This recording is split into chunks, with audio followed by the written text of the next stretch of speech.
प्रधानमंत्री मोदी की तरफ से सौगात मोदी की मुसलमानों को बांटा जा रहा है, क्या मैसेज इसके जरिए? देखिए, मैसेज बहुत साफ है और स्पष्ट है कि आदरणीय मोदी जी जो कहते हैं सबका साथ, सबका विकास, सबका विश्वास और सबका प्रयास, तो जो सबका साथ है तो हम भी सबके साथ हैं और सभी धर्म समाज के जो लोग हैं उनकी हर खुशी में, हर पर्व त्योहार में हम उनके साथ हैं।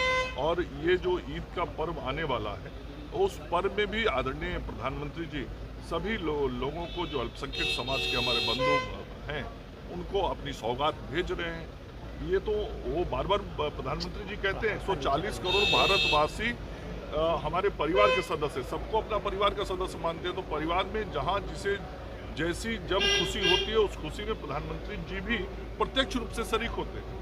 कांग्रेस के पूर्व प्रदेश अध्यक्ष तेजस्वी के नाम पर सहमति जता रहे सीएम पद को लेकर। देखिए, ये सब आपस का वो लोग का लड़ाई है और जैसे बिल्ली चूहा लड़ता है वैसे ही वो लोग लड़ते रहता है। तो ये बिल्ली चूहे की लड़ाई में मैं कोई प्रतिक्रिया नहीं दूंगा। अंततः ये कांग्रेस की मजबूरी है कि वो वही करेंगे जो राष्ट्रीय जनता दल कहेगा।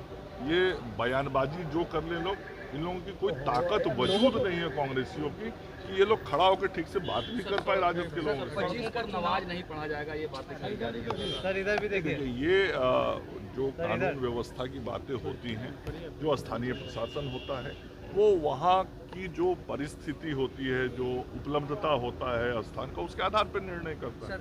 स्वास्थ्य विभाग, स्वास्थ्य मंत्री है, स्वास्थ्य विभाग में क्या नियुक्तियां जो है वो आने वाला है? अभी पिछले 1 महीने के अंदर स्वास्थ्य विभाग में 19,000 से अधिक नियुक्तियों के संदर्भ में हमने विज्ञापन प्रकाशित किया है। तो 19,000 से अधिक का विज्ञापन 1 महीने के अंदर प्रकाशित हुआ है और ये विभिन्न पदों पर है। चिकित्सक, विशेषज्ञ चिकित्सक, paramedical staff, lab technician, x-ray technician, OT assistant, dresser, ऐसे अलग अलग जिनका बहुत ज़रूरत है आज अस्पतालों के अंदर में, ऐसे मानव बल का, उनकी नियुक्तियों के संदर्भ में निकला है। अभी और भी हमारे नर्सेज की नियुक्ति के संदर्भ में विज्ञापन निकलने वाला है। आयुर्वेदिक कॉलेज और जनरल मेडिकल कॉलेज के असिस्टेंट प्रोफेसर्स की नियुक्तियां BPSC से निकली हैं। तो लगातार स्वास्थ्य विभाग की तरफ से विज्ञापन निकाल के खाली रिक्त पदों को भरने का काम हो रहा है, मानव बल को बढ़ाने का काम हो रहा है, ताकि हमने जो स्वास्थ्य सेवाओं को बेहतर किया है और आधारभूत संरचनाओं का विस्तार किया है उसका बढ़िया से बढ़िया और ज़्यादा से ज़्यादा लाभ आम जनों को मिल सकते। क्या बोलिए विधायक जी, नीरज बबलू है, उन्होंने कहा है कि सड़कों पर नमाज नहीं होगी, उत्तर प्रदेश जैसा यहाँ पर भी होना चाहिए। तो उत्तर प्रदेश का कानून बिहार में लागू करेगा बुलडोजर बाबा? हाँ। बिहार में ये जो है, बिहार जो है सामाजिक न्याय की धरती है, समझे? यहाँ सांप्रदायिकता का कोई वैल्यू नहीं है। तो हमको लगता है कि जो परंपराएं शुरू से होती आ रही है, मैं तो मुख्यमंत्री जी को भी कहूँगा कि ऐसे लोगों पर बंदिश लगावे जो आपसी भाईचारा को खत्म करना चाहता है। बहुत पूर्व से ही होते आ रहा है नमाज, जुम्मा का नमाज जो आखिरी नमाज होता है, हम लोग के यहाँ भी होता है कि हाँ लोग जो है जगह नहीं मिलती है, सारे मुसलमान भाई जो है अपना घर से निकलते, वो ऐसी स्थिति में नमाज पर बंदिश लगाना उचित नहीं है। रोड पर क्यों पढ़ेंगे? अरे भाई, हम लोग रामनवमी जो है श्मशान में मनाते हैं, बताओ कि हम लोग भी सड़क पर मनाते हैं। वो ये बोले ना कि रामनवमी जो मनाते हैं हम लोग कहाँ, श्मशान में, हम लोग भी मनाते हैं सड़क पर।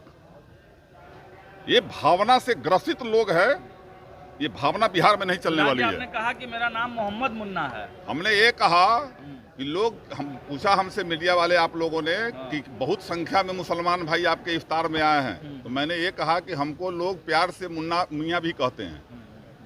मैं तो ये नहीं कहा कि मैं मुन्ना मियाँ हूँ, मैंने ये कहा कि प्यार से कहते। अब लालू जी गए थे पाकिस्तान, राष्ट्रीय अध्यक्ष जी परवेज मुशर्रफ साहब उस समय राष्ट्रपति थे वहाँ, उन्होंने क्या कहा था लालू जी को? अरे लालू मियाँ, आप तो यहाँ हमसे भी ज्यादा पॉपुलर हो। इसका क्या मतलब, लालू जी लालू मियाँ हो गए? ये सब बकवास है, इस सबसे कोई फर्क नहीं। हम लोग सर्वधर्म संपन्न लोग हैं, सभी धर्म का सम्मान करते हैं। हिंदू, मुस्लिम, सिख, ईसाई आपस में है, भाई भाई के तहजीब पर मैं चलता हूँ, आगे भी चलता रहूँगा। नवरात्र में उन्होंने कहा है कि चैत नवरात्र में मटन बंद होना चाहिए, मीट मछली की दुकानें बंद होनी चाहिए। कौन बोला है? नीरज बबलू। अरे नीरज बबलू को छोड़िए ना भाई, वो ये सवाल बल बोल करके तो मंत्री बन के बैठा हुआ है। वो तो सुशांत सिंह राजपूत बेचारा मर गया और इसका किस्मत खुल गया। को भारत रत्न दिया जाना चाहिए। अभी जो घोटाले जो हुए थे उसमें जमानत पर हैं, सारे घोटाले उन पर अभी वो नहीं हुआ है, बरी नहीं हुए हैं। तो ये तो विपक्ष के लोगों की नेता जैसे हैं वैसे ही मांगने वाले लोग भी हैं, उनको ये जानकारी ही नहीं है, मिनिमम जानकारी कि किसको भारत रत्न मिलना चाहिए। किसी जो लोग आरोपित हैं उनको भारत रत्न किस तरह से मिलता है, ऐसा तो हमने कभी देश नहीं विश्व की हिस्ट्री में नहीं देखा है। तो उनकी मांग मुझे समझ में नहीं आई कि किस हैसियत और किस मुंह से उन्होंने मांगा। मंत्री नीरज बबलू कह रहे हैं कि सड़क पर नमाज नहीं पढ़ना। वो उनकी व्यक्तिगत राय होगी, उनसे बात कर सकते हैं। मुझे तो लगता है कि हमारे नेता आदरणीय नीतीश कुमार जी तो सबको बराबर समझते हैं। नमाज के समय तो जहाँ भी जगह मिलती है हमने तो यही देखा है कि लोग पढ़ते हैं, बचपन से देखा है। तो वो उनकी व्यक्तिगत राय हो सकती है। धन्यवाद।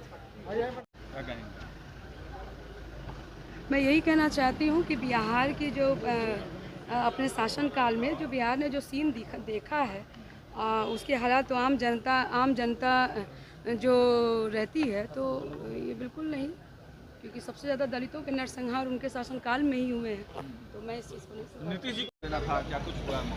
हाँ, तो जवाब दिया जाएगा जब आएगा सदन में। सारे जो भी मामले आते हैं उसको सरकार जवाब देती है। इस मामले पर भी सरकार का वक्तव्य आज ड्यू है, वो वक्तव्य दिया जाएगा। लगातार सवाल उठ रहा है, नीरज बबलू ने भी कहा है कि सड़कों पर नमाज पढ़ने नहीं दिया जाएगा। कैसे देख रहे हैं? नहीं पढ़ना चाहिए। हाँ।